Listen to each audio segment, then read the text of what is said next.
Welcome to the Faith Talks Wood podcast. I'm Will from Fly Woodworks. And I'm Tom from Mountain Valley Maker. And we're a podcast that talks about everything from Jesus to joinery and a little bit of everything in between. Tom, so when we moved back from Tennessee to Pennsylvania, we wanted snow. We wanted to have white Christmases. We wanted to have all that. Last year, we didn't get that. Let me just say this season, we're getting snow, man. I think we're up to over 100 inches just this season. And that started Thanksgiving night is when that snow accumulation started. And so I'm not saying I'm ready for it to go, but I'm ready for some springtime. We're going to be ordering some ducks here pretty soon. And so going to be getting them in and got to get out and get the coop all finished and the fencing put up and all that stuff. So, but yeah. Man, well, you could ship all that snow to us because we had our first snow at the end of October, and like up on the mountain where I snowboard, they got like 24 inches that day that we got like 3 or 4. And like 2 weeks later, another big storm came through in early November. And there's been one other small storm, but dude, like December has been almost bone dry. Like it's been hardly any snow here. And fortunately, we had all that early season stuff. And with them making it, we've been snowboarding a lot. But man, we need some snow out here, buddy. It's 2 years ago, we got over 15 foot, and not at my house up on the mountain, and just absolutely phenomenal.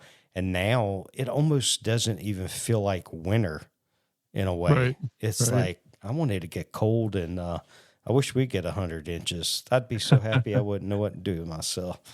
Yeah, it's interesting because the funny story, last Friday, so our church, we go to a small country church. We're growing small church, but we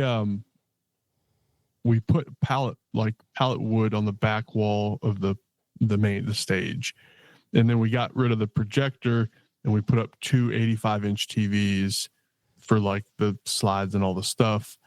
And I was waiting for some parts to come in from Amazon to finish the routing for the video.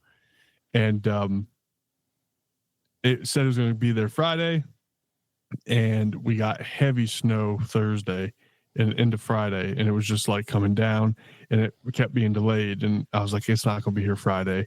And so I worked from home Thursday, Friday, and I didn't go out and plow. I was like, nah, I'm not going to go plow. Usually I'll get up early in the morning and go out and plow the driveway because we have a big horseshoe driveway. And I was like, nah, I'm not going to plow. Well, I go on my lunch, go out with the fam and eating lunch. And I look at my phone and I look at Amazon, and it's like, we'll be delivered between 1:30 and 3:30. I'm like, uh-oh. I mean, they wouldn't have been able to get in the driveway. Like, the plow would come by and there was, 3 foot of snow just at the end of the driveway.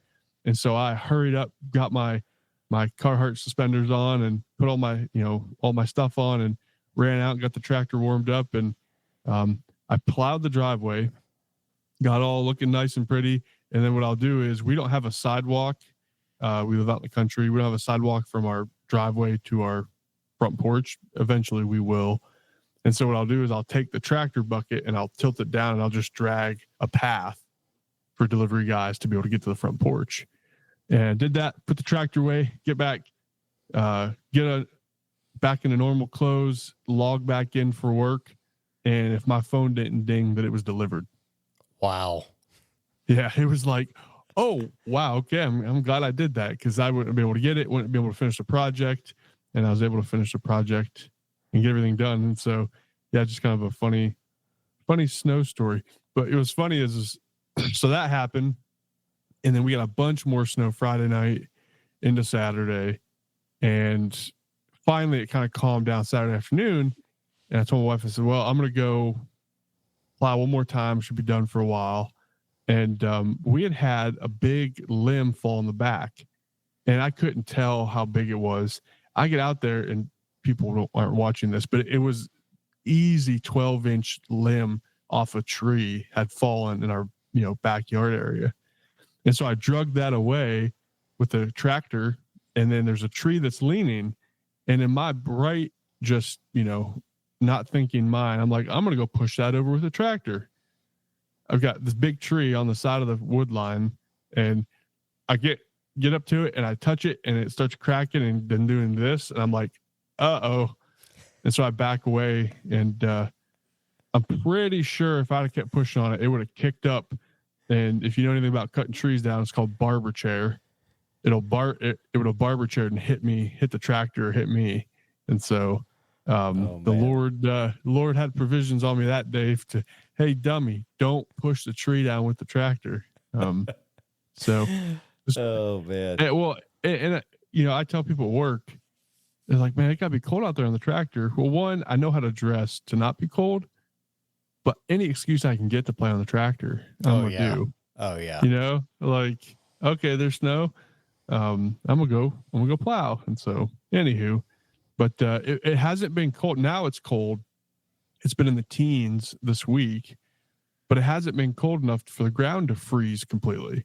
And so my tractor, my tires are filled with beet juice, and it makes a rut coming up to the front, you know, coming from the barn back to because we don't have like a driveway or anything. And so I know spring's going to hit, and I'm going to have a lot of cleanup to do now because there's big ruts in the yard and fun stuff. Part of life, man. Part of life. Yeah, part of life. So, but before we get into our guest today, just want to say thank you to our patron supporters. You guys are awesome. You guys are killing it over there. Really, really appreciate. Just thank you for all you guys do and your support to us. If you want to support us on Patreon, you can do so on patreon.com/Faith Talks Wood. That be really nice of you. Give us a 5-star review on Apple. The podcast is growing and people are finding us, but they can find us even faster with those higher reviews on Apple. And I think Spotify now has a like a star rating system. I thought I saw that the other day when I was listening to a podcast. So if it does, then get in there and give that a 5-star as well. Also, just want to say, if you need some sand and stuff, you need to head over to surfprep.com and then check out all the different sand and stuff they have. Use code FAITH at checkout. You'll get 10% off. It'll help the podcast out. The owners of Surf Prep have a same mission and vision and values that we have here at the podcast, and we love them over there, and just really proud to know that they partnered with us here on the podcast. And yeah, last but not least, check out our website, faithtalkswood.com. There will soon be some information on the retreat here, hopefully in the next week or so, a couple weeks. So anywho, without further ado, Tom, who do we have on the podcast? Man, I tried to get this guy on last year, but we just didn't have space in the schedule. So I'm excited that the first guest of the year is Damon. I met Damon on Instagram, and I can't remember if he messaged me first or I messaged him first. But what I do remember in the conversation is I complimented him on one of the boxes that he had built. And then he shared with me a photo of a box that he had built for one of my favorite authors. So I'm kind of excited about hearing his testimony and then also hearing about some of his woodworking later on. But Damon Moran, welcome to the podcast, man. Tell us a little bit about yourself. Doing? I am, let's see, I live in Oklahoma, just north of Oklahoma City, married with four teenagers, but I have a 21-year-old, a 20-year-old, and then I have a 17-year-old and a 15-year-old. So young adults they think they're old adults. Yeah. The young ones feel like that. So, and I'm a financial advisor, so I help people invest their savings. I love woodworking, and so it sounds cliche. I was about to say, I'm going to say anyways, I love God more. He's pretty amazing. I wish I had found that out earlier in my life, but I know it now. Me too. Yeah.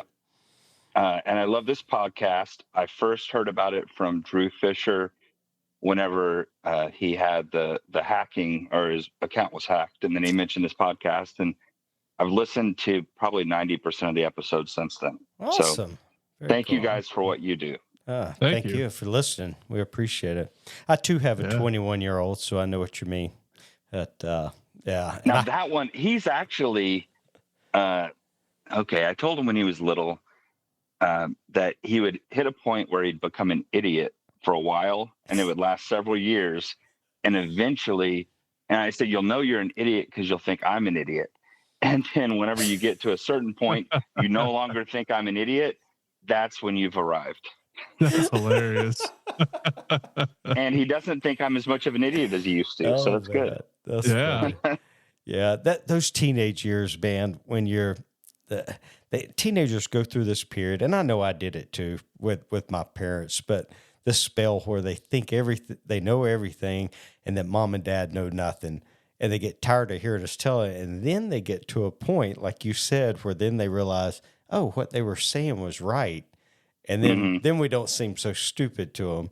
But yeah, those few years there in the teenage years were like, they were my test of faith.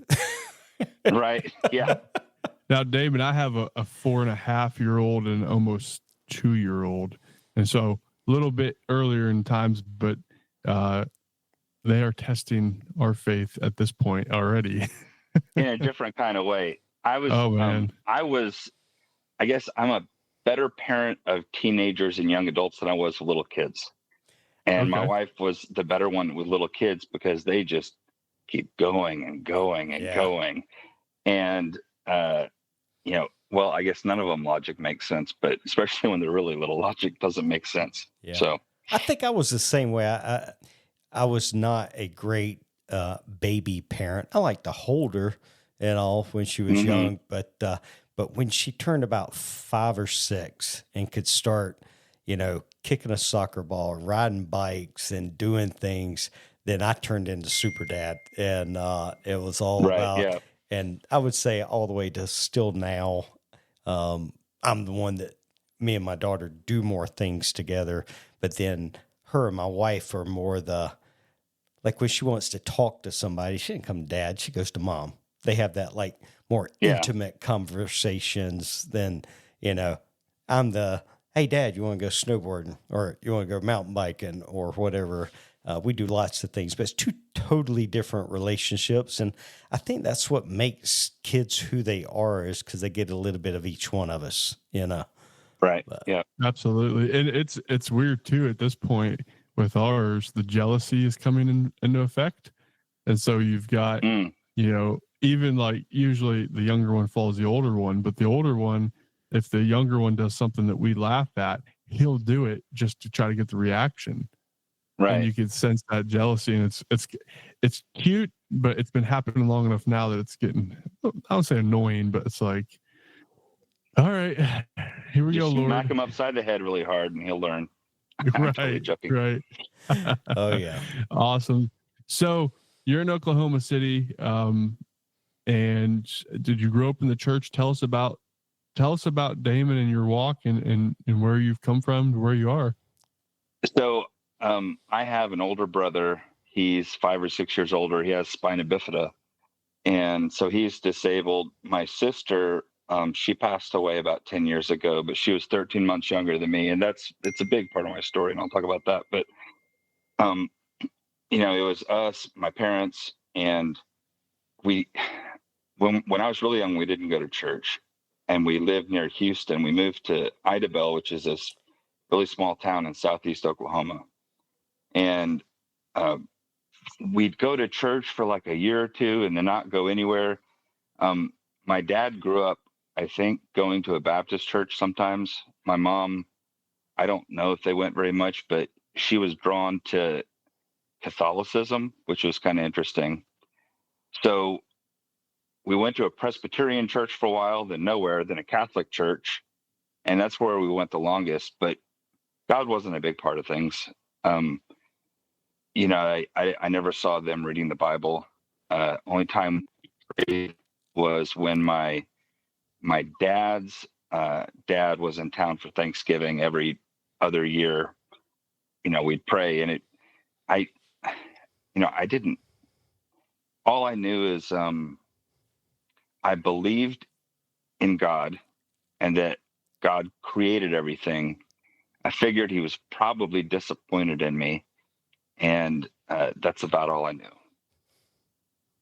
So that was when I was really young. And then there was some, I didn't really go to church, but there was some church hurt because I went to, there's Falls Creek, which is a summer camp. I had a girlfriend in just after the 7th grade. My first girlfriend invited me to Falls Creek. And my parents had the priest come over to make sure that I didn't become a Baptist and didn't convert. So then, Oh my goodness. yeah, so I go to Falls Creek, and the youth pastor does get me. I'm joking about how I say this, but gets me kind of cornered in the bathroom and says, "Do you have a personal relationship with Jesus Christ?" And at that time, that meant absolutely nothing. It was one of those things where it was foolishness. Like, how could you have a personal relationship with? And I would disagree with the wording now, but I would have said like with a dead guy. I mean, he was alive 2,000 years ago. I don't think he's a dead guy now, but he was alive 2,000 years ago. How can I have a personal relationship? You're talking about making it up in my, like, it made no sense. But I was there. So part of the hurt part was, and this kind of goes into the bigger story too. We were at an outside chapel, and sitting there in some sort of service. I wasn't really paying attention, but I'm sitting there next to my first girlfriend, holding her hand, and I look over and she's holding the hand of the guy on the other side. And it was embarrassing. Now I look at it and it's funny.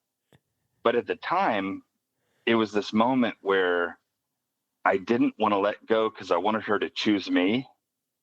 And it was this kind of weird thing where I felt weak for not letting go because I knew that what she was doing was wrong towards me, but I didn't want to lose the girl because I was surprised that somebody liked me at the time, and that messed with me for a while. And then I went back to Falls Creek, after my junior year of high school, after my sophomore year, and I was there with friends, and a different thing happened at that one. These were guys that I would get drunk together. So what we'd do is we would go to the church, play basketball there, flirt with some of the girls that went to the church, and then go off and get drunk together. And my one of my friends, who was his uncle, was the preacher there. He's drunk, I'm drunk, and he's telling me that I'm going to go to hell because I'm Catholic. And just the idea of a Baptist being drunk right there telling me I'm going to go to, I don't know. It was funny, comical, but also it made me not want to have anything to do with, with what I would think like religious people or the church as a whole. But I did go to the Falls Creek summer camp again. And I'll just be honest about it, because there were places that guys could go with girls and be alone and do stuff that you're not supposed to do. And there'd be a lot of people there. And so hopefully there's opportunity for that. So that's how I looked at it at the time. Now, I had never been successful at that. And I'm at Falls Creek. It's maybe the second night. And friends start making fun of me for being a virgin. And this is just like at a Christian summer camp being made fun of for being a virgin. And the three guys that were there, I figure out of the three, two of them were lying. One said he lost his virginity on vacation. The other one was when he was visiting his dad out of town. His parents were divorced. And they were making fun. And it got to the point where, it went too far. But the next morning, going to get breakfast, and this pretty girl comes up and gives me a big hug. And I think, oh, wow, this is nice. And then she said, I'm so sorry about what happened last night. I'm kind of confused. Well, some of the girls had gotten up in the attic and they heard everything. And so it was more of kind of a pity type thing. But it was also I was really embarrassed. And I felt kind of small in that way. And so after that, I looked at girls as something to conquer. and not as much as a, the beauty to rescue or somebody to treat well. It was more of, can I win with this one, if that makes sense? Mm-hmm. And so it messed with the way I looked at things. And there were some other things that happened. My next, I guess, first real girlfriend, some things happened in that relationship that made it to where I didn't really trust girls. I almost broke up with my wife, not when we were married, but when we were dating, because that first girl had not been a very honest person. And some of the things that she was dishonest about made me to where not only did I want to go after girls, and it was kind of something to conquer, but then I just didn't trust them. And it was like that with my wife. I didn't trust her. And so just like a side note, she had do you guys remember when Ford Explorers had the tire would come off of them? It was a thing that happened with Ford Explorers like in 2000, 2001. I don't know what it was. It was just the tires, the Firestone tires that came with them, the tread would come off and while you're driving down the highway. It was this weird thing that happened. Well, my wife and I had been dating for maybe a month and a half, and I'm at school, between classes went to the University of Oklahoma, and I get a call from her, and she said that she's on the side of the highway and that her tire came off and knocked off her side view mirror, and she needed me to come help her. Well, that was the thing about the old girl, was she always needed to be rescued, and there was some dramatic situation and I needed to come through for her, and it just got annoying. And so I thought that's what my wife was doing, that it was just this, kind of come save me thing. And I didn't, because I thought she was full of crap. And she almost broke up with me because I was such a jerk that I didn't come get her. And somehow, I think that's another whole story, but obviously God brought us together. Nobody else would put up with me, and she'd be bored with anybody else. So it's kind of, that's how it is with us. But I'll go back. And this is, I guess, the most traumatic thing that happened to me growing up is what God used in part for some of the biggest healing for me and the closest connection with him. So when I was 17, my sister was 16, and she was in a terrible car accident, and she broke her neck and her skull, and she was in a coma. And while she was in a coma, we didn't know if she was going to make it or not. Sorry, my son's trying to say something to me right now. Okay, while she was in the coma, my grandfather had a heart attack, and he was in a coma. So I had, and they they were in the same hospital. They moved him from the medical ICU to the surgical ICU where she was. And at that same time, that the morning when it happened, I was breaking up with that dishonest girlfriend. And so I was in the middle of breaking up with her on the phone when my dad yelled that there was an accident. Well, I guess I hadn't fully completed the breakup, so she still hung around at the hospital. And when I wasn't giving her enough attention, she had some freak neurological thing that put her in the hospital. And so she's in that same hospital, and I'm having to go from one. I was numb, and it was pretty rough. And and then I was at home, and just my older brother was there. And so it was about an hour and 15 minutes away is where we lived from the hospital. Hospital's in Texarkana, Texas. And this was 95, so before cell phones and all that kind of stuff. And so you couldn't just text and see how things are going. And my parents weren't calling in the evenings and letting us know what was going on. So it would be days that go by. My sister's in coma. My grandpa's in a coma. I don't know what's going on. Then one day my mom got home in the early evening, and I asked her how they were doing, and she said, it's fine. And she was coming to get, clothes and stuff to head back. I was like, no, Mom, seriously, how are they doing? It's fine. And she wouldn't tell me. And I was getting more and more upset about it. And I'm yelling at this point because it's, it was ridiculous. Like, I just wanted to know how they were doing. God's given me a different perspective on it now. It actually took me back to that moment and showed me his perspective of things and kind of healed the hurt from what happened next. But so I'm yelling, and she goes and sits down on the couch, and she won't tell me.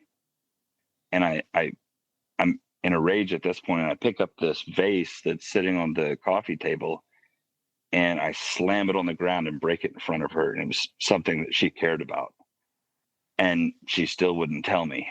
And then, I never admitted this for years, but I picked up a shard of it and I held it to my wrist to threaten her. I just wanted to shock her into telling me, and she still wouldn't tell me. What she did is she called a friend of hers, and they took me to the emergency room and told me if I didn't calm down, then they would have me taken to a facility somewhere. And so I actually never found out how they were doing at that point. It wasn't until the next weekend when I got to go see them. So that was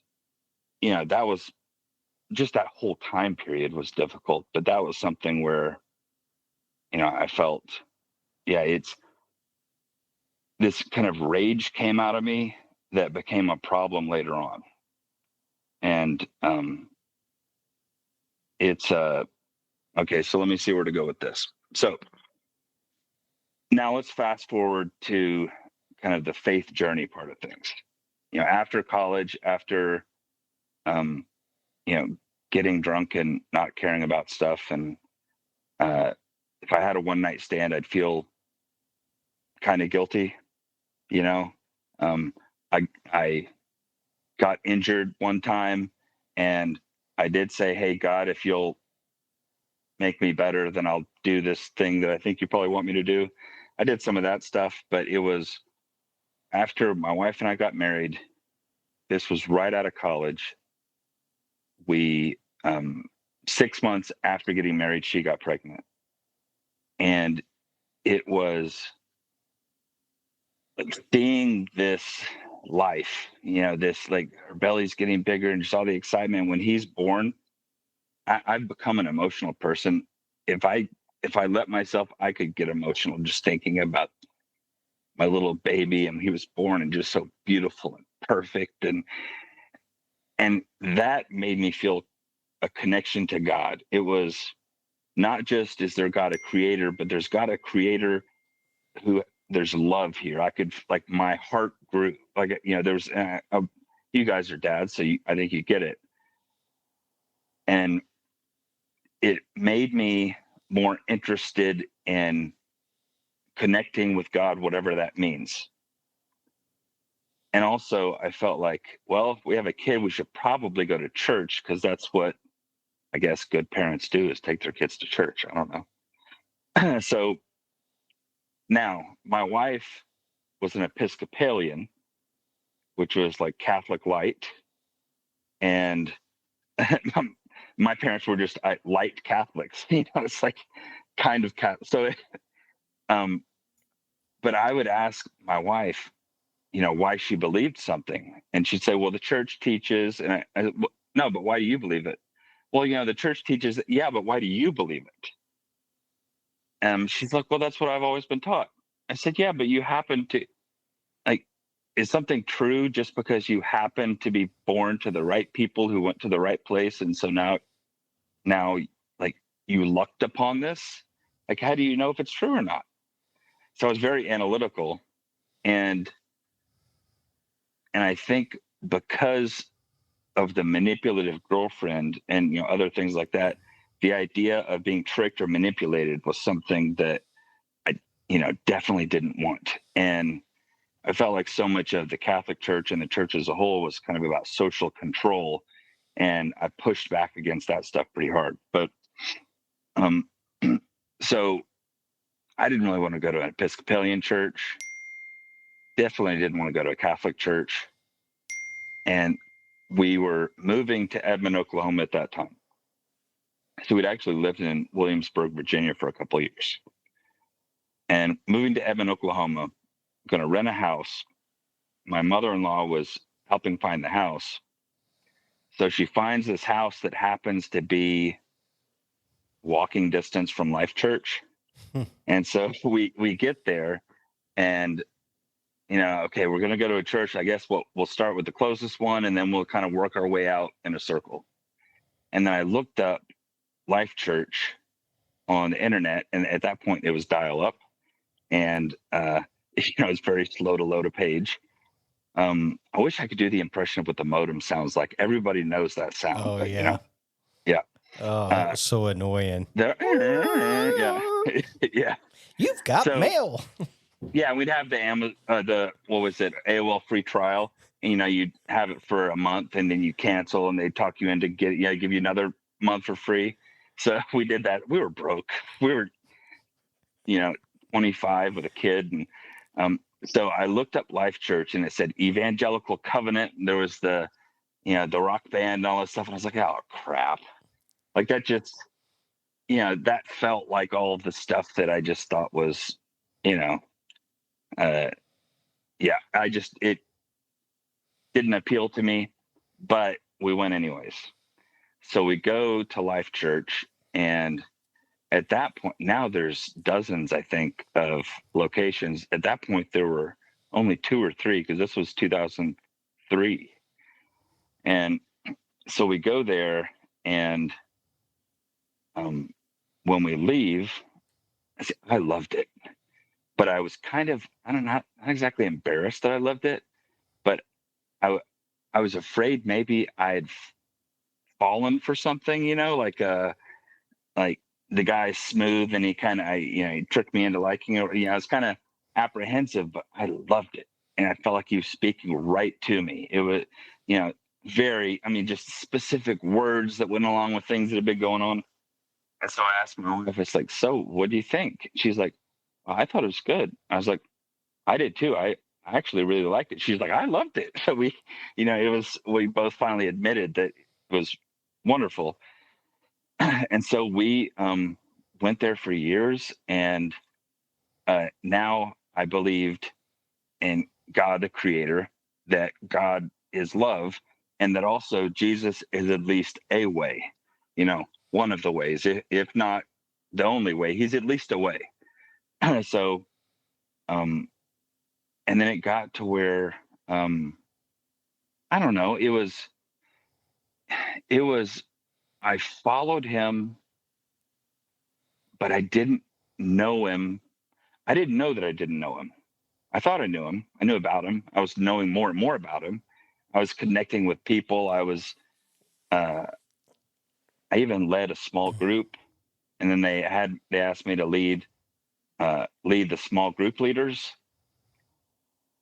And it ended up, I met this dude, Brad Montgomery is his name, and he became a client of mine.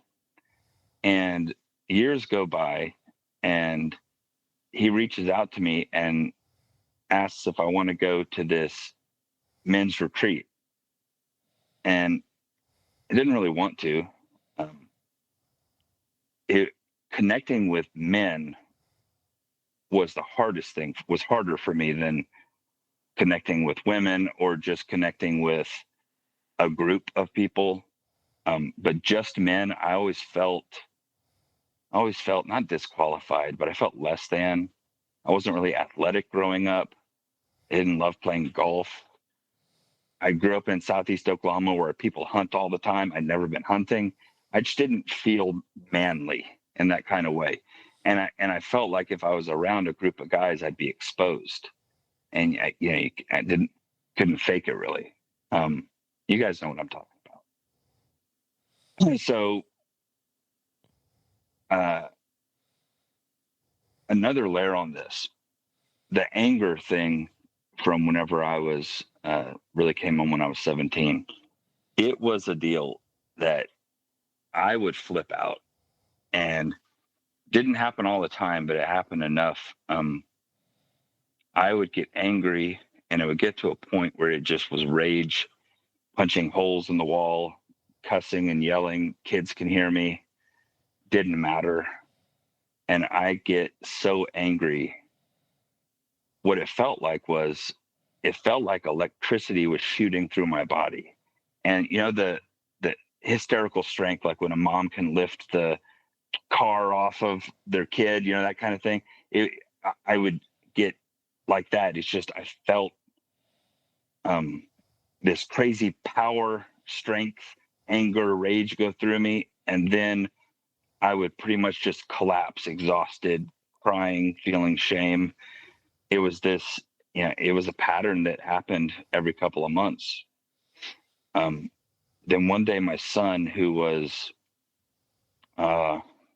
maybe 8 or 9 at the time, the oldest, I guess he was probably 7 or 8. He came up to me, and this gets a little bit kind of out there, but this is what happened. He came up to me and he said, "Dad, when you get mad, I see the red guy." And he said, "It's a head and shoulders like a shadow on the wall, and it follows you. And then when you get really mad, it jumps off the wall on you." And at that point, I thought the spiritual warfare thing was kind of a bunch of crap. I thought it was the devil made me do it, cop out kind of stuff. And I just thought, this is evidence he's hallucinating or whatever. This is evidence that I have messed him up pretty bad, is the way I looked at it. And this is kind of his way of coping. And, I dismissed it that way. Well, the next time it happened, he came up to me. This still makes me emotional. He came up to me and he said, "Dad, I see him. Can I pray for you?" And I didn't want him to, because sometimes when you're mad, you want to be mad. And I knew this was a big moment, and that for me to say no would be kind of a deep and painful rejection for him. Kind of in that moment, I'm aware of that. So I said yes. And he prayed, and I went from rage to calm instantly, which is not possible. Like, your body can't do that. To go from adrenaline pumping, veins sticking out of your forehead, rage, to totally calm instantly. But it happened. That's what happened. So after that, I thought, okay, at the very least, there are things that I can't perceive that my son can, and praying in the name of Jesus affected it. And after that, when I'd start getting mad, it's like there was this moment where I'm mad, and if I cross a line, it's almost like it gave permission for it to jump on. And so I got to where I could kind of feel it in the room with me. And so I'd pray and calm down, and it didn't get to that point anymore.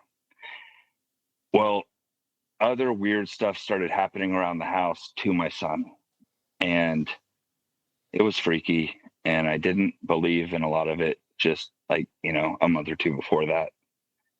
And I get invited to go to the men's retreat, which was called Base Camp, and it was based on John Eldridge's book, Wild at Heart.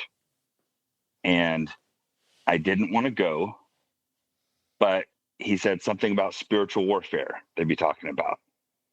I was like, well, we're dealing with some kind of warfare, so maybe I should go.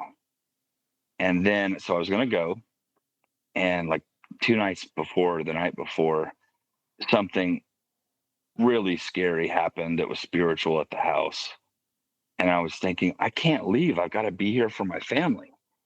And then I thought, well, what am I going to do? I don't know what I'm doing with this stuff. Like, so I went, and it was really good. There was a session on spiritual warfare, and they said, hey, if anybody is dealing with anything, they want prayer, you know, come up to this, cabin or whatever during the quiet time, and we'll pray over you. And so normally I never would have gone there because I wouldn't want to be like weak and needing help, or, that was the main thing, is just I wouldn't want to appear like I don't have my stuff together. But I went there, and there was like, it's not done this way now because the camps are still going, but there were 15, 20 guys in this big circle. And there were 2 or 3 of us who went there for prayer. Everybody else was, I guess, part of the group that was, trying to get this thing going. And I was the first one, and they said, so Damon, what's going on with you? And I'm aware now, to a lot of people, this stuff is just really freaky. And I only knew one guy in the room, and it was my client. So it was like this moment where all right, I mean, I can't get any help if I don't just tell him. So I told the story of what all was going on. And there were a lot of kind of jaws open. People seemed a little bit like, okay. Like, they talked about spiritual warfare, but there hadn't been a lot of experience dealing with it yet for the group.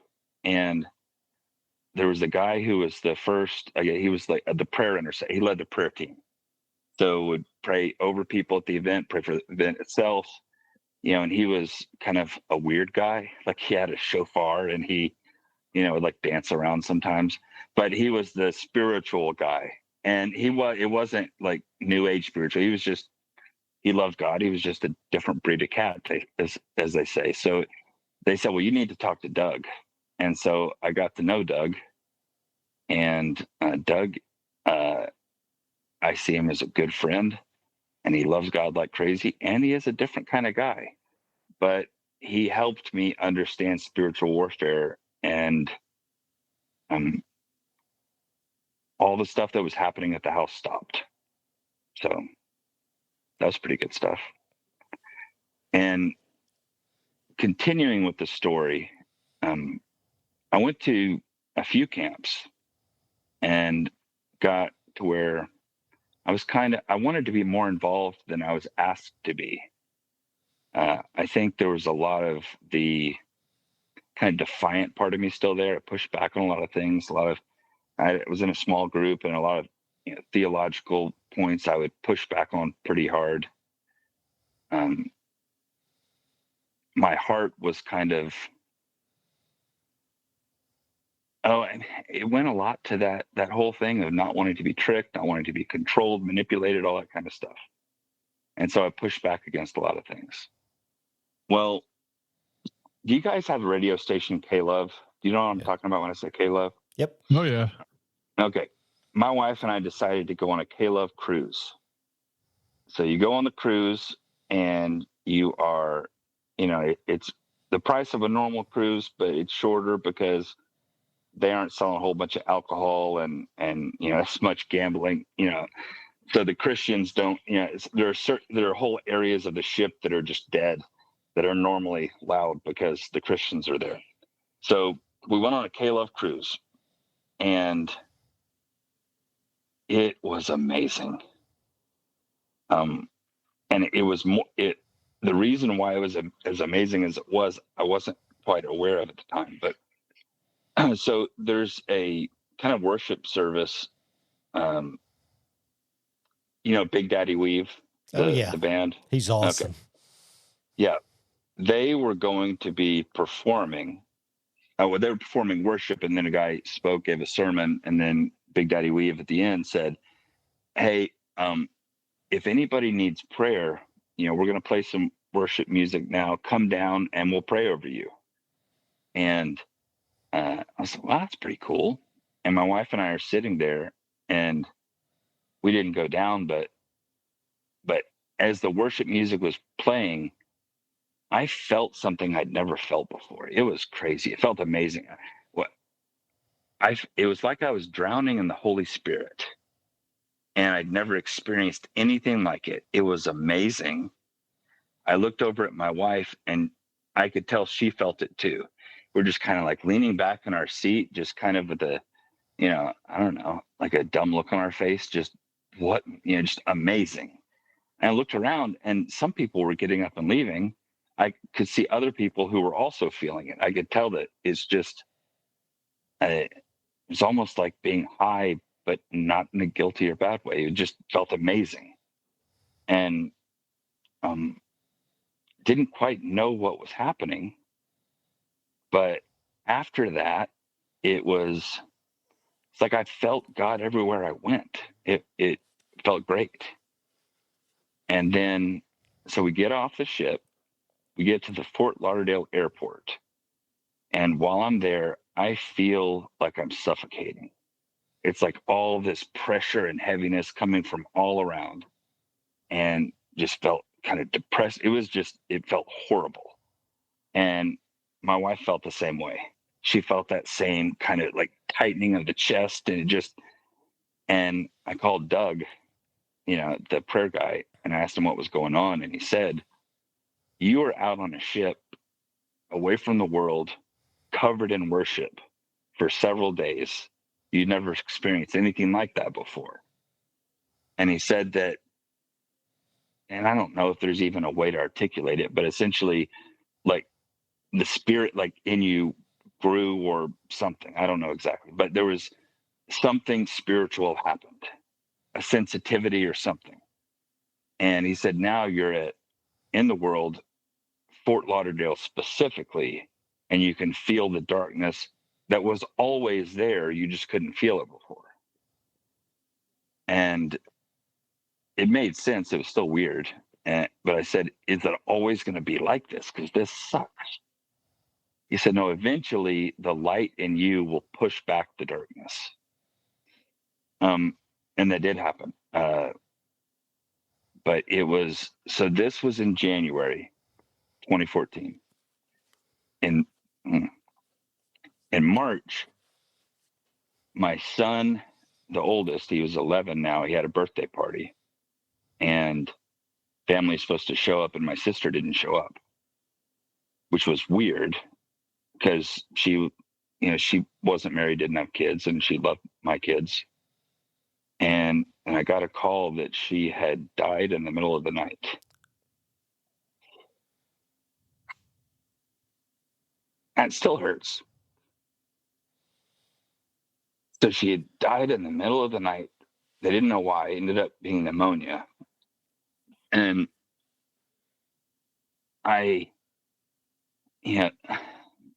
that led to a series of events. I prayed with my sons that night about it. And I actually asked God a question. And I woke up in the middle of the night with a song playing in my head. And I had to look up the lyrics, and it answered the question. So I did it again the next night. I kind of just I kind of testing it out. See, there's a thing. I asked another question. Woke up with a song playing in my head in the middle of the night, answered that question. And it was nutty. It was confusing. But I felt peace because one of the questions was about how she was doing, like why this happened. And he answered that question. What I felt like I'd heard was that it was an act of mercy. And I ended up finding out that her house was about to be foreclosed. Her car was about to be repossessed. She had no money in the account. Credit cards were at the max. She was probably a week or two before everything just completely fell apart. And, she had the brain injury when she was 16. And there were effects from it throughout her life. And one of them was, spending. She went through the settlement she got, and eventually it was catching up to her. And, I felt like I heard that it was an act of mercy, that things were about to get bad. And then I find out financial stuff that I didn't know. So I felt like that was confirming.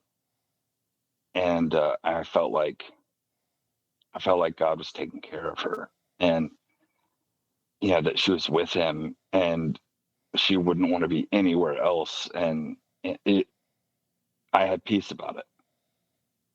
So then a month later, there's a base camp, one of the men's retreats. It's my 5th one I've been on.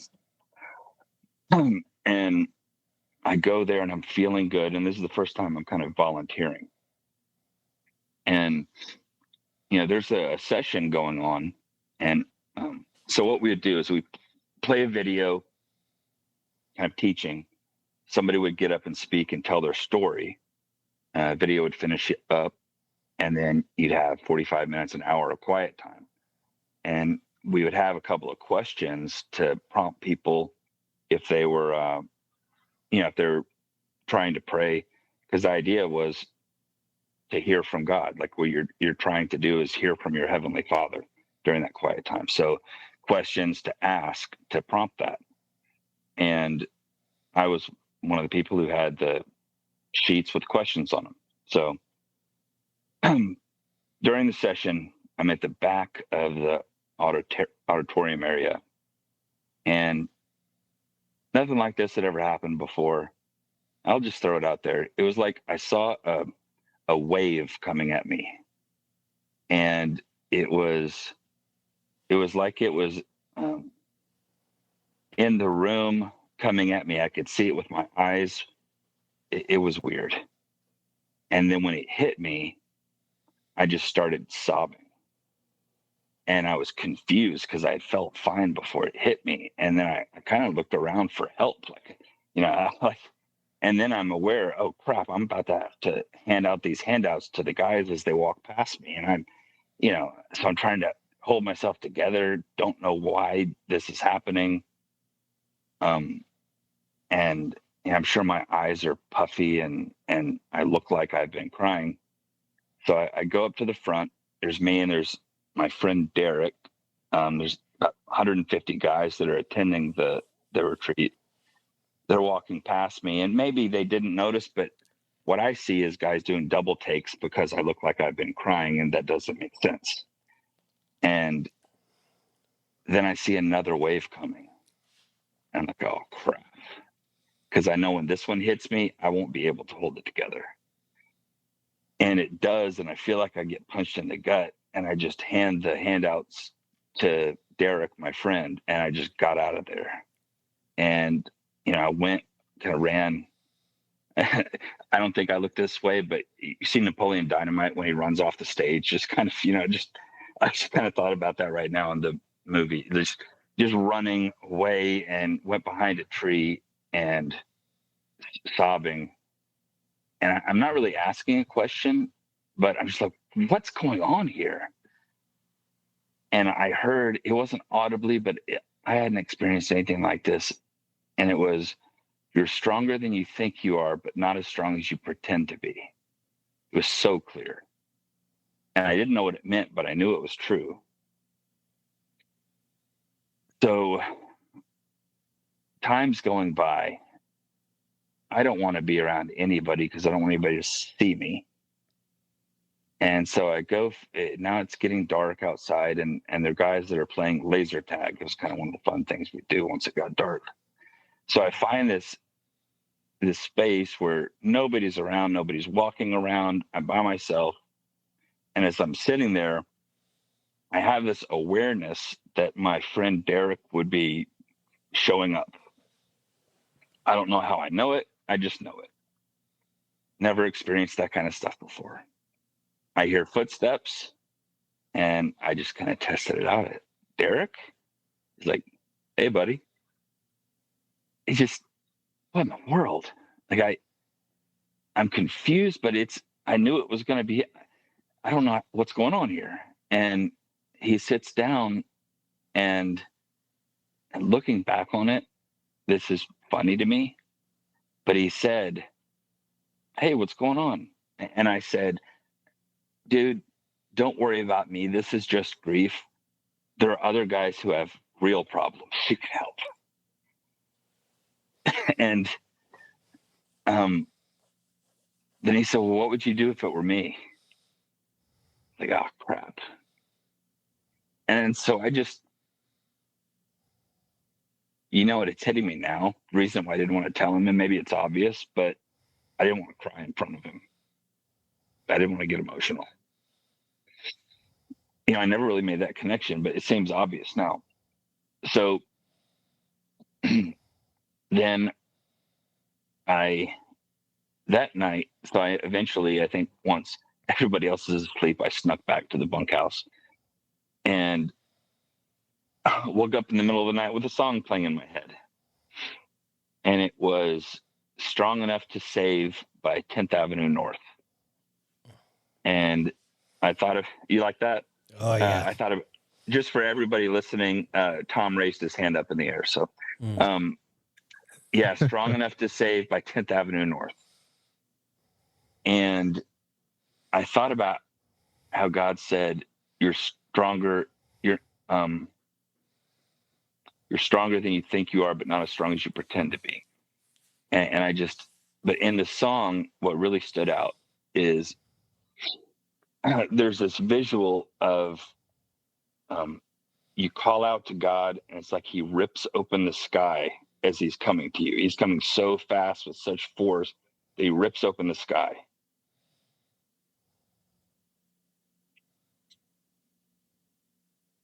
And this makes me emotional. So I called out to him like that. I knew that I needed him, and I called out to him. And then it was so strange. It was like, it's like the Grinch's heart grew 3 sizes or whatever. Something happened in my heart, which became really apparent later that night. So on Saturday night, there's a bonfire, and part of the teaching of the book Wild at Heart, and John Eldridge, he has Wild at Heart. It used to be called Ransomed Heart Ministries. I think it's just called Wild at Heart now. But part of the teaching is that we're all wounded as we're growing up, and we make agreements. So like Satan will take an opportunity to speak into that moment to get us to latch onto something. And whether it's, nobody will ever love you, or, for me, with my mom and that whole event that happened, it was, I'm not important enough. If there's somebody else, like I'm not important enough to even tell me what's going on. So there are different, agreements. And so guys will write down the agreement on a piece of paper and burn it in the bonfire. And it ends up being, and I didn't know this at the time, but to some degree, a corporate deliverance. Because when guys break off those agreements, things happen spiritually as well. It's not just it's kind of, and there are examples in the Bible of a physical act having a spiritual result. So, so I'm at the bonfire, and guys up there will get up there and tell a little bit of their story. And some guys break down crying, and it's, some of it's pretty hard things to hear. And while they're talking, I felt compassion that I hadn't felt before. And, guys are sharing their story, and there's somebody, standing next to me who's kind of chatting with the guy next to him. And I get angry because it's like, this guy's pouring out his heart. Like, don't just chat, like pay attention. So there's this, my heart is different. I cared about people before that, but this was I don't know. It was distinctly different. Okay. Then something weird happens. Okay. This was the first camp that Doug, the prayer guy, that Doug wasn't at, and there were 3 other guys who kind of took Doug's spot. They were the prayer team, and so I hear I'm towards the back of the, there's the bonfire. I'm kind of at the back of where everybody else is, and something happens with the dude. I don't know what's going on.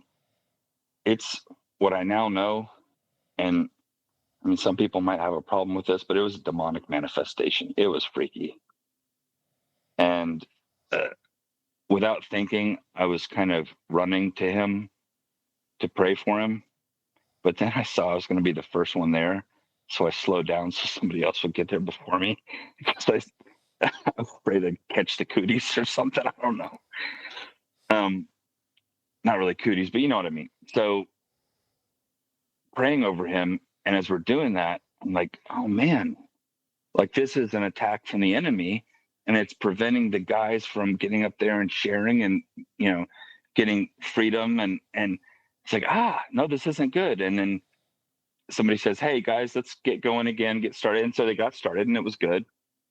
And then I noticed, and guys took the prayer team guys took the guy who was having the manifestation to the chapel to pray over him.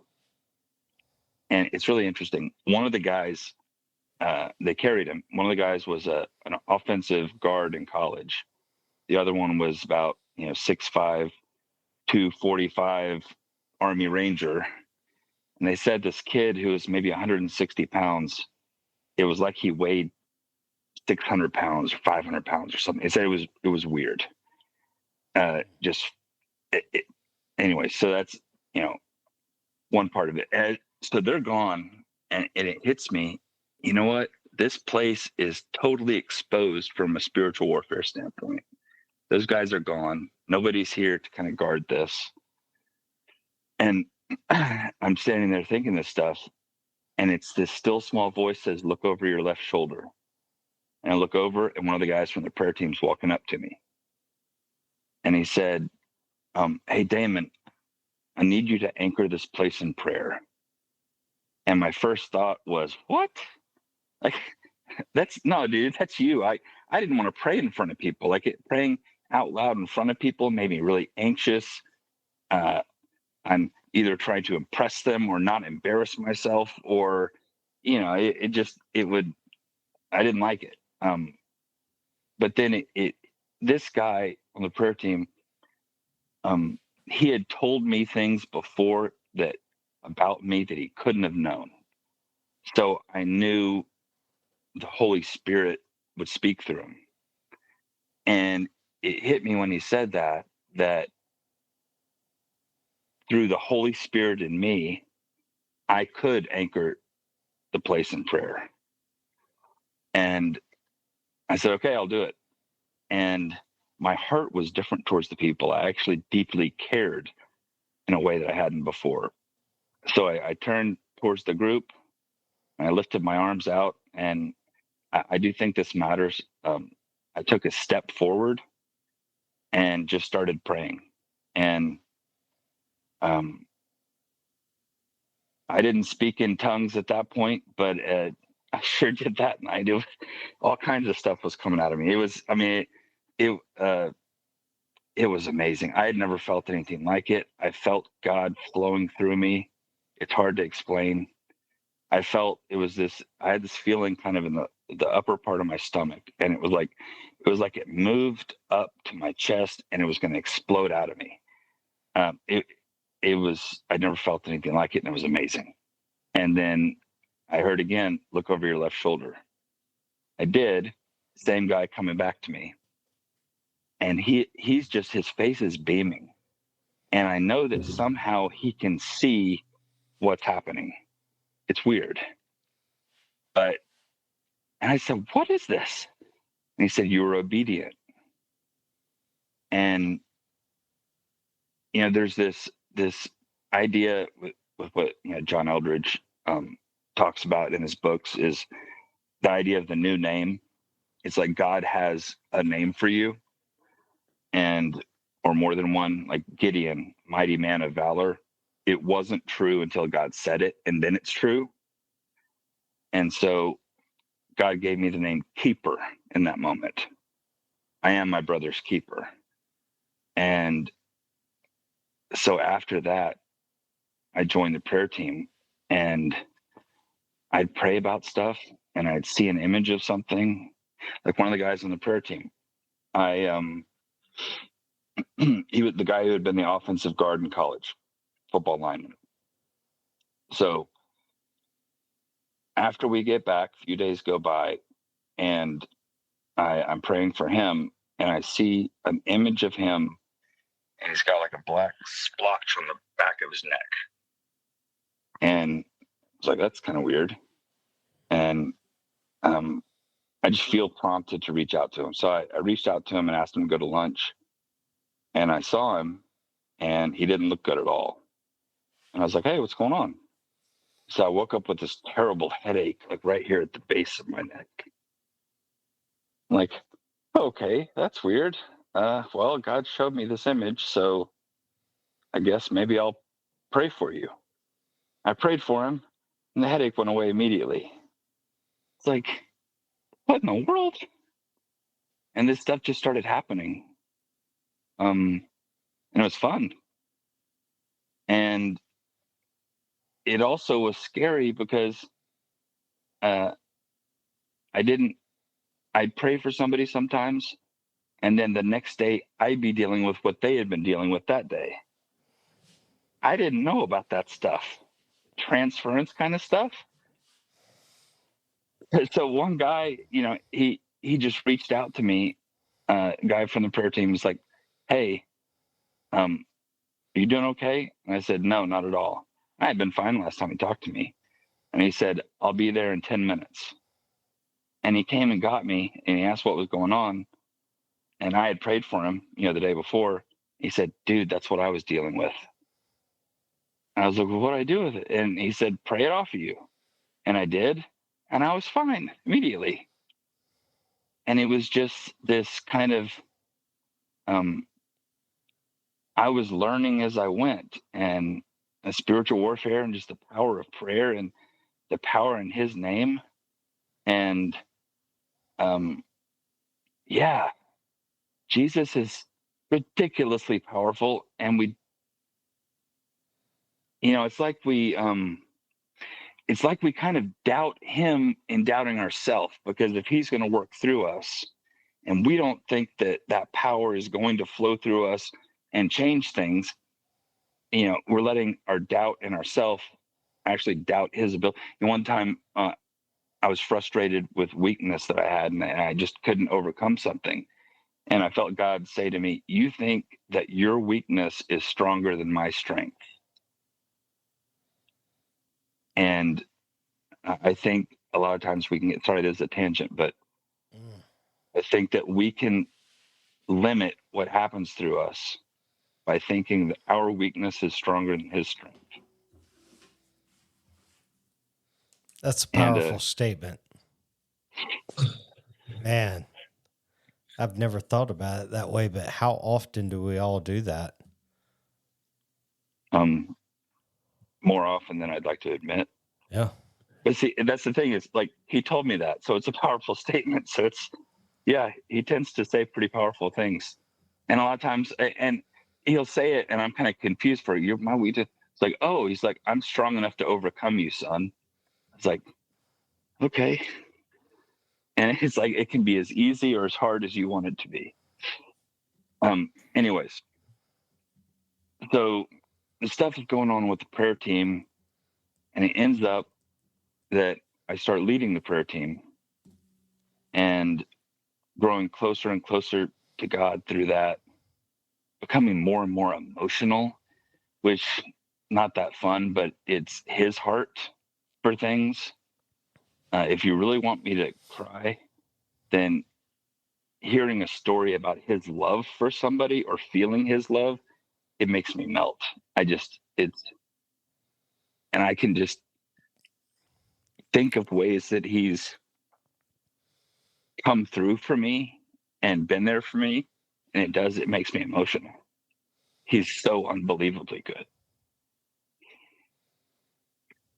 But yeah, that's man, there's a lot of ups and downs. I led the prayer team for 7 years, and the whole idea of the new name, he gave me new names, so newer names, I guess. And with each one, it was, something that he was growing in me. Where it went from, we'd have 2 events a year, and it became 4 events a year, and it became more and more, and we needed to grow the prayer team.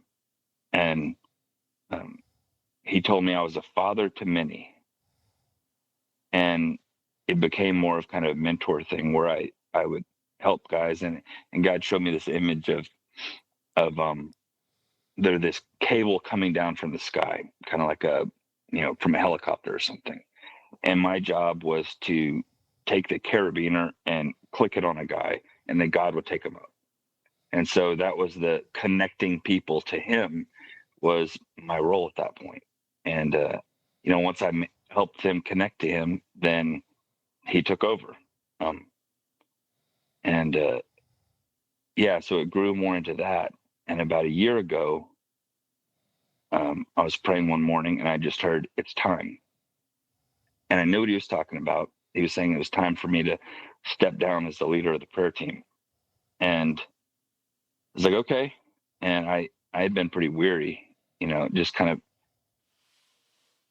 the ministry was growing. A lot of people were getting free, coming to lives were changing. It was something like that is going to be opposed by the enemy. And I'm kind of the guy, I guess, leading the defense against that. And so I got beaten up quite a bit spiritually, and I was weary. And then I started kind of going through this process of, asking God, okay, am I going to have to deal with issues of validation that I've gotten from this, that not being there? Do I have to deal with, pride or anything about, I just kind of went through a process of praying. And I don't know why I'm bringing this up. I feel like I'm supposed to, but I think maybe with transitions in life, this is what I think this is about. With transitions in life, it's good to take stock of it and take it to God and see if there's anything that you need to let go of, anything you need to resolve, anything that you need to deal with before moving to the next thing he has for you. So you're not bringing that with you. I don't know. I feel like somebody needed to hear that. So then about, a year ago, I said, "What do you want me to do?" And I felt like I heard active rest. I was like, "What does that mean?" Like, just active rest. So that's kind of what I've done. And then I felt like he wanted me to write, and he would tell things to me as I write. And so now I'll pray about something. I'll ask him a question, and he'll say, "I'll tell you when you write." I'm like, "Well, just answer it now." But but this whole thing, the conversation. There's a great book, Walking with God, and it's about having a conversational relationship with God. And I used to think that idea was ridiculous, and now I depend upon it. I don't know what I'd do without it. Like, I don't know what I would do if I didn't have conversation. Now, not every single thing that I hear I know it's from him, and I question a lot, and question myself, and I'll seek confirmation. It's not just this, I audibly hear him answer everything I say, but there is a thing of having a conversational relationship with him. One thing I felt like he told me was he wanted me to make woodworking videos. So I got on Instagram, started taking some of those, and then he said YouTube. So I'm filming my first YouTube video. It's going to be horrible. I know that, and I'm okay with it. And we'll just learn as we go. But BWG Woodworking is building with God. Ah, okay. That's what that's about. So now I guess we can transition to that. my wife asked me, she's like, who you having on podcast tonight? I said, oh, it's Damon Moran. She's like, what's his Instagram? I said, I don't know. And so I looked at your stat you sent me. I said, BWG. I don't know what that means. Right. And I was like, And I asked that's him, not his name. well, I prayed about it. I was like, what do I, and do I say building with God? And he's like, nope, BWG. Like, okay, I'll do that. So That's cool. So how long have you, tell us about how you got into woodworking and how long you've been woodworking? well, the first thing before he does go that, ahead. I want to just touch on something for the people listening. You just touched on some real stuff. And my fear is there is a false theology of what's called cessationism that believes that the gifts of the Holy Spirit ceased after the apostles, and I believe that's wrong. I believe in be what you call continuationist. That I believe that what one spiritual warfare is real. Paul talks about it in Ephesians 6. Right, we don't fight against things of this world. It's not of flesh. It's of principalities and of the darkness. And what you speak of and the things that you've experienced are things that happen more than what people realize, and we don't see it. There are powers, there are spiritual unrests that are happening in our day and age right now as we speak, and only by the power of the Holy Spirit can we overcome and can we power it. And one of the things I learned years ago in my struggles with sin is in the moment of when I first feel that little inkling of temptation, is that if I audibly say, in the name of Jesus Christ, I command you to get out of my head, Satan. And I've never in my life had it not just instantly happen to where I'm just like, what was I just thinking about? I don't know, but I want some candy. You know what I mean? Yeah. Like, unless that's a sin for you, then you got to right. I just want people to realize that, you had said, well, this may seem off the wall, this may seem crazy.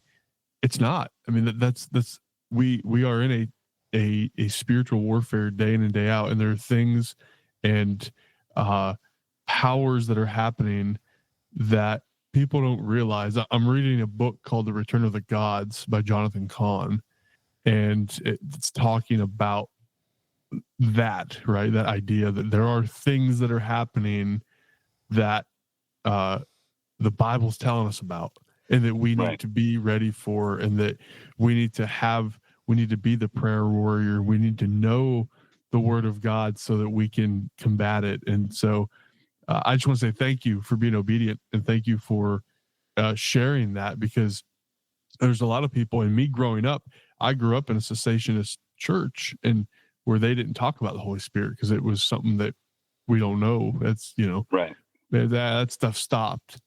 And it wasn't until several years ago that I had my eyes open to the reality of the fight that we're at, and that God will use the Holy Spirit through us to battle it. So I just want to say thank you, because it's real, and it's something that you're welcome.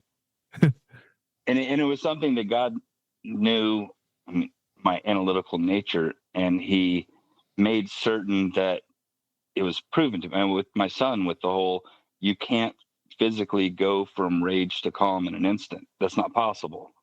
So God was kind of shifting my paradigm and showing me, hey, each step by step, proving things to me. Where I'll tell you one little story. So the first time I was leading a camp, before I went, I was, I joke around all the time, kids, everybody, whatever. I was joking with my kids, and we are going to watch a movie, and I said that I used to be in movies in the late 90s and early 2000s. And so I'd say, here, play a trailer. And it's like Forrest Gump playing the trailer. And I said, you see the guy in the crowd with the cowboy hat? I'm the guy right next to him. You can see my left ear, just making up ridiculous stuff. And another movie, I just say, and I got to Lord of the Rings, Two Towers. And I said, now that one, I'm Orc 238. just the one that they liked the best was, I said I was in Titanic and we're watching the trailer, and as the boat's sinking, this guy falls off, from the rung, and he hits his head on his way down. And I told the kids, like, that was the most expensive movie they ever made. They sunk 23 of those ships. I had to do 23 takes of that. Now, I remember the first maybe 13 or so, but after that, I just told them I woke up just making up stuff, right? Okay, so Orc 238 is the one that I said, like, that's my character or whatever. All right. So I get to base camp, first night. I'm feeling some pressure because it's my first time leading the prayer team at a camp. And I get a text from Doug. I get these random texts from him sometimes. And it said, Lord of the Rings, Two Towers, which character is Damon? And I'm like, either he has my house bugged and he's never used information from that, and he'd never been to the house, or God told him to ask me the question. And it actually went to this thing God brought. It was God's rebuttal. Even though I was joking, I said I was Orc 238, and God was like, no, you're this person. And it was really cool. But those kinds of things, those confirmations of God speaks, and no way that guy could have known that was the particular trailer we watched, and it was the only one where I said I was a character in it. So yeah, that was kind of a cool thing that happened. Okay, where were we before I interrupted? No, just gonna get into the woodworking. Like, how does that play into your story? And yeah. Well, the first thing I ever made was a bar for my apartment in college, and I thought it was great. I'm sure if I saw it now, I wouldn't think so. It was back when I thought stain and finish were the same thing, and so I put stain on the wood, and I didn't wipe it off. And I was like, why is this thing sticky 2 months later? Yeah. So but it had a very strong smell, which I thought was wood, but it was really men wax or something. So then, I'm trying to think. I didn't build anything for a while. I didn't know what I was doing. I was in my apartment with a circular saw on the 3rd floor with carpeted floors, and when somebody was playing music loud enough, I'd run my circular saw in the apartment cutting wood. I don't know, it was just stupid, but I made the bar. And then trying to think, I know what it was. My wife wanted new flooring, and so she wanted to rip up the carpet in our house and put down, I don't know, some kind of engineered flooring, but we could save money if I did it.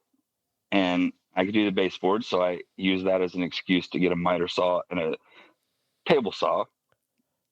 And I liked building stuff, and so I made something else. And she wanted a console table for behind the couch, and I made one that I was really proud of. I made a video with my wife just the other day looking at this thing. Oh man, I was pointing out all the things wrong with it. I mean, I used pocket hole screws to join the panel for the top, and when I cut off the ends, you can see the pocket screw hole right there. Like, and there was different species. It's all from Lowe's, but it's like southern yellow pine for one part, and there's Douglas fir for another part. I didn't know. And there's like the joints don't fit. So if you just push it with one finger, the whole thing just shakes all over the place. But when it's behind the couch and the couch is pushed against the wall, I guess she likes it. So, but then I'd make a box for her, and it just got to where I really, really enjoyed it. And then COVID hit, and I started making fancier stuff. I think all of our woodworking starts with my wife wanted. Yes. Right? Because early on in marriage, we didn't have any money, couldn't buy something. It's like, that's how mine started. I think it was, hey babe, I can get this Bosch job site table saw on the Lowe's credit card, and that'll save us, X number of dollars, that kind of thing. So, Well, I'm impressed that you convinced her to let you get a table saw to do baseboards. no, the table saw, let's see, what did I get her? Oh, I had to, no, the table saw was for ripping the engineered flooring for the edges. Okay. Yeah. Very good. That's cool. So there was at least a legitimate, reason for it, but I may have fudged here and there. All right. So look, people listen, obviously, go check out his Instagram. You'll see he makes some really nice boxes and stuff. So I happen to know that you made something for John Eldridge, which is one of my favorite authors. So tell us about that. So this is, yeah.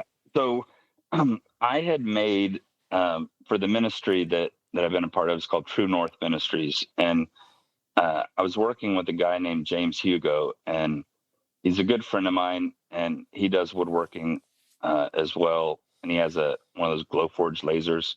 But we made a sign, and he lasered out the letters, and I, did a hard maple frame with drawboard mortise and tenons just to be fancy.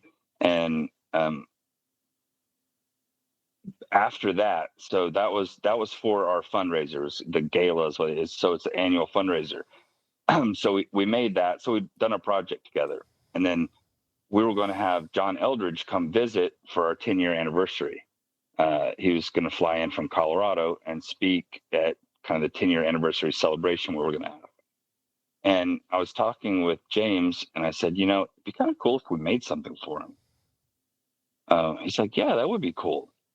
So I said, well, why don't we pray and ask God what we should make?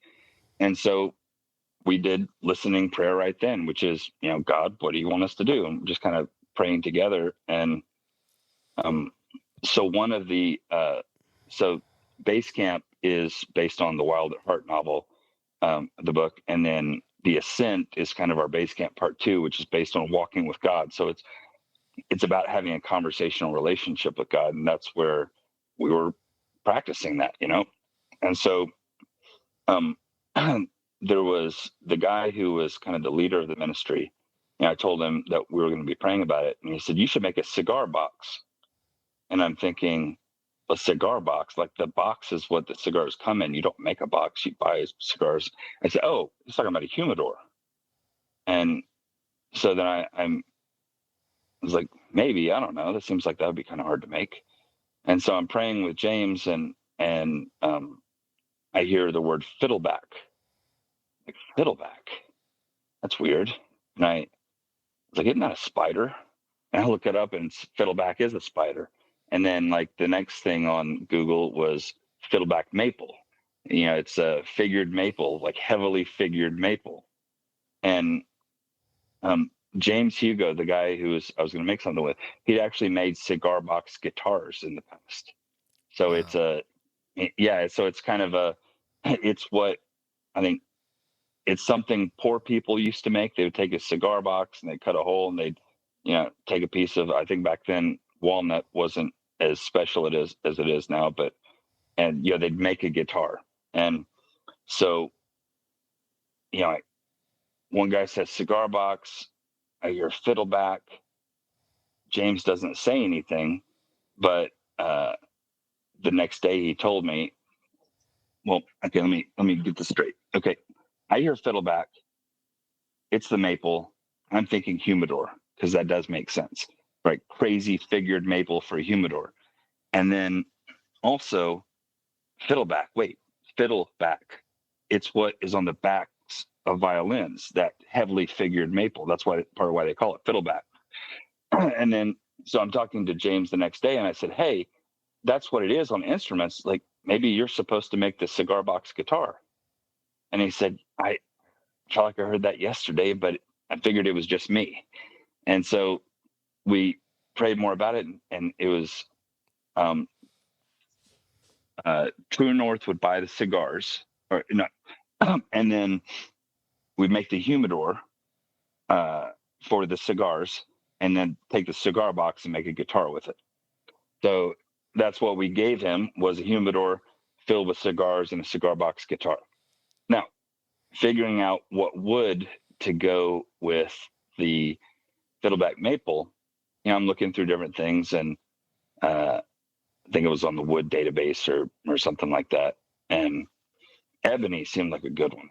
And I go too far with things. I was looking at different tone woods that are good for instruments, and like ebony and rosewood and different things like that. And I think maple. So looking through that stuff, and ebony kept coming up. And I looked at what a piece of ebony would be, because kind of wanted to have the guitar neck and the edging for the humidor. We wanted to kind of coordinate it. And I looked at a piece of ebony, and it was 7/8 of an inch thick, 4 or 5 inches wide, maybe 4 feet long. It was over $200. And I was like, my goodness, no. Because I felt like I was supposed to ask guys to donate towards the project. Guys who had been impacted, by guys who had been impacted by the ministry, that John Eldridge started, that it would be, I don't know, I felt like it would be good for them to give, and they did. And I wanted to be, wise with the resources, and 200 something bucks for one board seemed like a lot. And so I'm trying to find something else. I'm like, God, so what do you think about Amazonian rosewood or what? And it's like, nope. Like, what do you think about this? Nope. What should I do? Ebony. Like, ebony? But that's ridiculously expensive.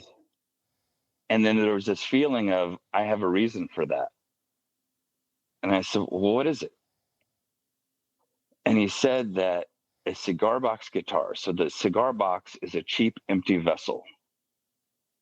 But if you have the neck of a cigar box guitar actually goes into the cigar box and out the other side.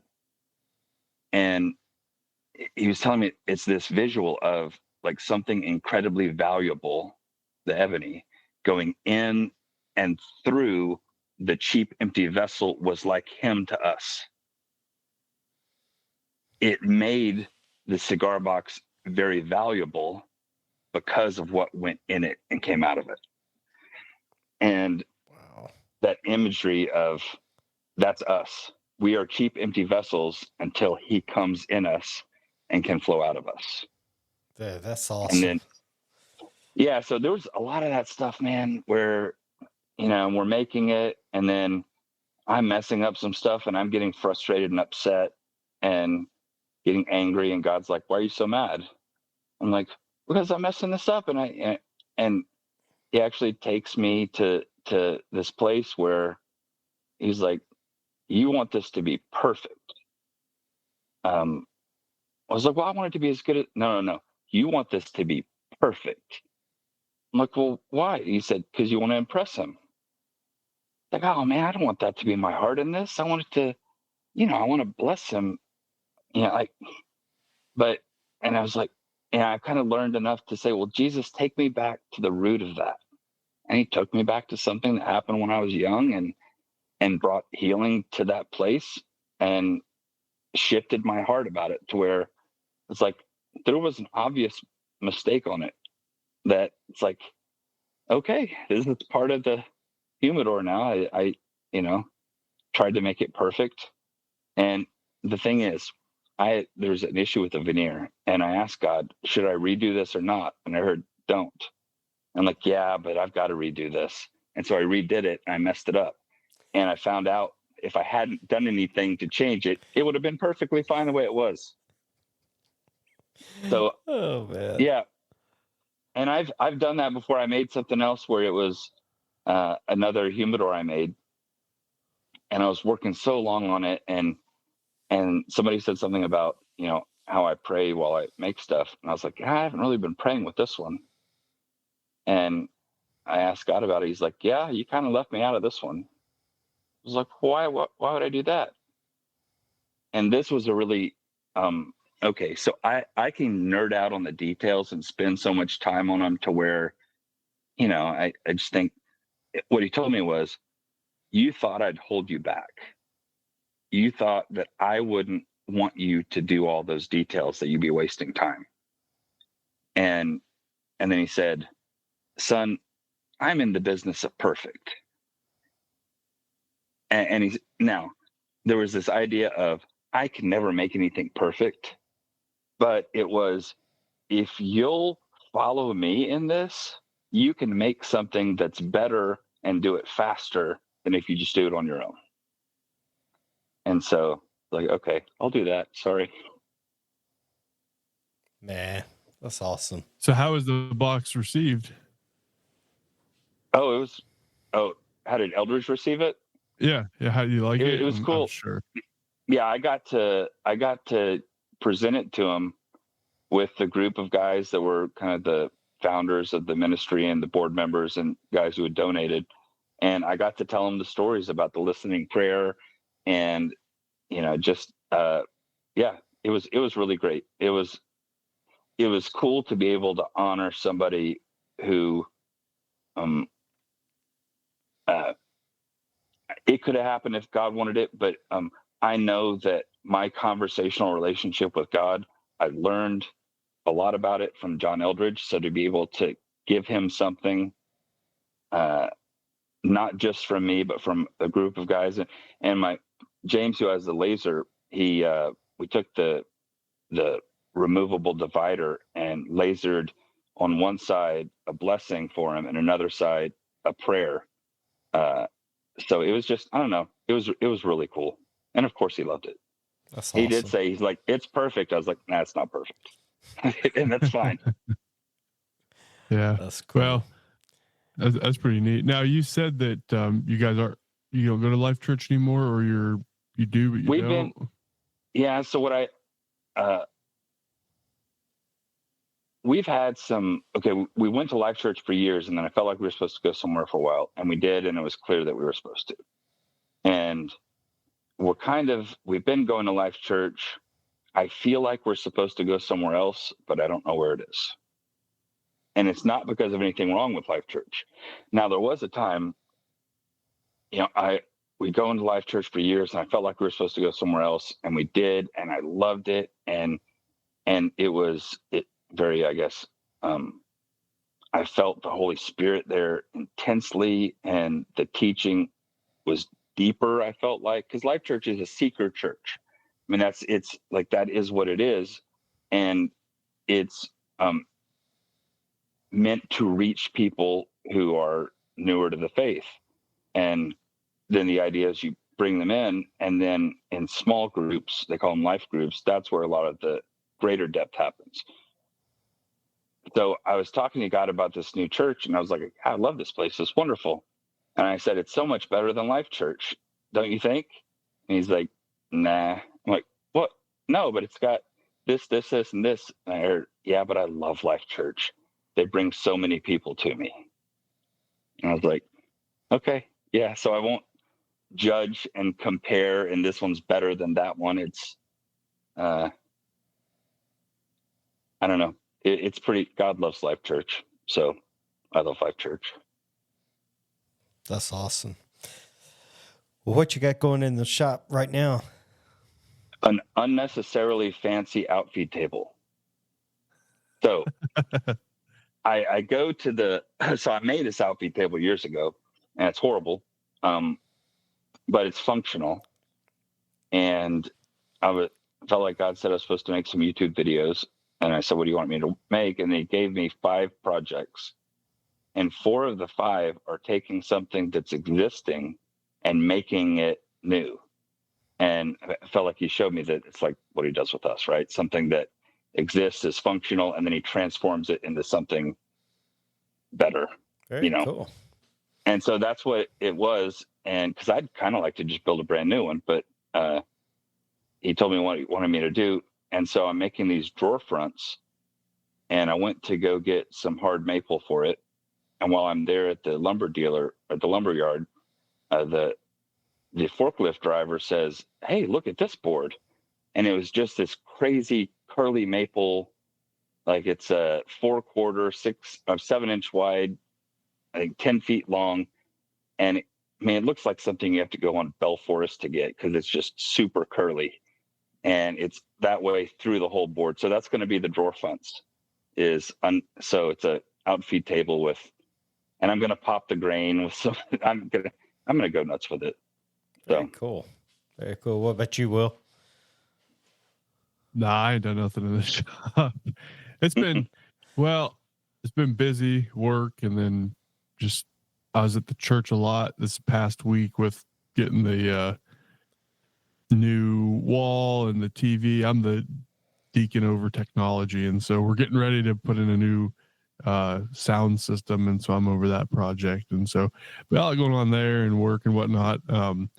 And it's like 37 degrees in my garage, and yeah, you know, I got nothing that important right now that I need to do out there. So I haven't been out there much. There are a lot of things I need to start wrapping my head around on working on, but it's cold, and yeah, haven't been out there much. How about you, Tom? Well, I've been in my shop, but I've not been doing any woodwork, and that's packing up all the Christmas lights, and then cleaned my smoker, and I've got a vertical pellet smoker, one of the Pit Boss, but somehow the pellet hopper jammed up on me, and then it just created an abundance of smoke in there and just made it a mess. And so today I was out there cleaning that, but for the last, our friend from North Carolina got here last Wednesday, I think, or maybe Thursday. I can't remember. She goes home this Thursday, and so she come out here to snowboard. So I've been snowboarding every day. I ain't gonna lie. And It sounds so horrible. yeah, she goes home on Thursday, and then so I'll have some shop time to get out there and actually do some woodworking then. But yeah, I have been enjoying the mountain every single day. It's just been awesome. So going snowboarding again tomorrow, and then me and my daughter will probably go again Saturday. But you have to take it. It's such a short part of the season, you know, the year where we can actually go and enjoy a sport that we love, because you can only do it while there's snow, you know. And Right. and also my daughter, you know, as you know, she graduated a few weeks ago, and so for the first time, she doesn't have to study on the weekends. And so, like, for the last 3 years, you know, I would be asking her, "Hey, you want to go snowboarding?" Particularly like the last few semesters, and she'd be like, "I can't, Dad. I got to study." And so last winter was a bum. I think we went like 4 times. It just wasn't that much because she was just studying all the time. But now that she has this semester off before she starts PT school, we're trying to take advantage of this winter, because I have a feeling next winter is going to be the same way. She'll be back studying all the time. But yeah, man. So Awesome. That's my life. Yeah. So, Damon, where can people find you on the interwebs? BWG Woodworking. That's the Instagram. I haven't started the YouTube challenge, been videoing a bunch of stuff. So I imagine there'll be something about BWG Woodworking. Oh, okay. Well, you'll post it on your Instagram. Once you do I it, guess so. I'm still trying to figure out the stuff, but yes, I will. Yeah. I'm the same way. I'm actually on a 40-day fast from.